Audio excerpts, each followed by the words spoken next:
भद्रक रे कांग्रेस और वामपंथी ओडिशा बंद प्रभाव पड़ी। भद्रक सहर समेत विभिन्न अंचल में दुकान बजार स्कूल कॉलेज बंद रही। 16 नंबर जातीय राजपथ बंद छकरे कांग्रेस कर्मी मैंने रास्तार सबू गाड़ी को अटकाइबा परे जातीय राजपथ में गाड़ी चलाचल बंद रही। भद्रक स्टेशन में कांग्रेस नेता और कर्मी मैंने जाई भद्रक दसपल्ला मेमू ट्रेन को अटकाई रेल धारणा उपर विक्षोभ कर भद्रक जिलार ग्रामांचल और सहर कौन बस चलाचल करूना। कांग्रेस कर्मी मैंने सहर विभिन्न स्थान में पिकेटिंग कर बंद बड़े जेपरी कौन आईन श्रृंखला परिस्थिति सृष्टि न हुए से भद्रक विभिन्न स्थान में व्यापक पुलिस फोर्स मुतयन सहित पेट्रोलिंग व्यवस्था को कड़ाकड़ी कर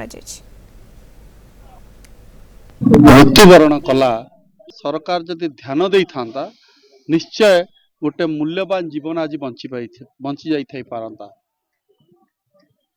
से कहा भी न गुहारी कर एसपी कलेक्टर विधायक सांसद उच्च शिक्षा मंत्री मुख्यमंत्री समस्त को से गुहारी करिछि मो प्रति अन्याय होछि मो प्रति मते न्याय दिया जाऊ। किंतु दुख लगिला जे ताप ध्यान देलेनी जहा फल गोटे विकल जीवन आज चलीगला। कांग्रेस मूलरू लड़ी चली कांग्रेस सब लड़ी चली नारी सुरक्षा दिगरे विधानसभा लड़ाई चली बाहर कर्मी माने भी लड़ाई करूँ।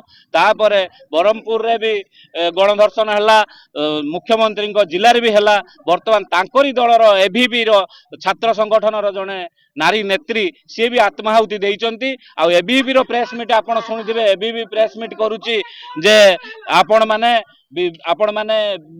जो माने दायी जो मानू से ट्वीट करछि से झील समस्त को कार्यानुष्ठान ग्रहण करने किंतु ए पर्यंत बीजेपी सरकार कौन सी कार्यानुष्ठान ग्रहण करना। बालेश्वर फकीर मोहन ऑटोनोमस कॉलेज छात्री सौम्याश्री को जपरी भाव तार अध्यापक अध्यक्ष एवं बालेश्वर सांसद बालेश्वर एमएलए बालेश्वर जिलापाल कलेक्टर उच्च शिक्षा मंत्री महामहिम राष्ट्रपति एवं भारत केंद्र शिक्षा मंत्री समस्त को से अभियोग करथिले सुधा दुख एवं परितापर विषय ताकू न्याय मिलला नहीं जो से निजे आत्महत्या करिवार पथ को बाछि नेला।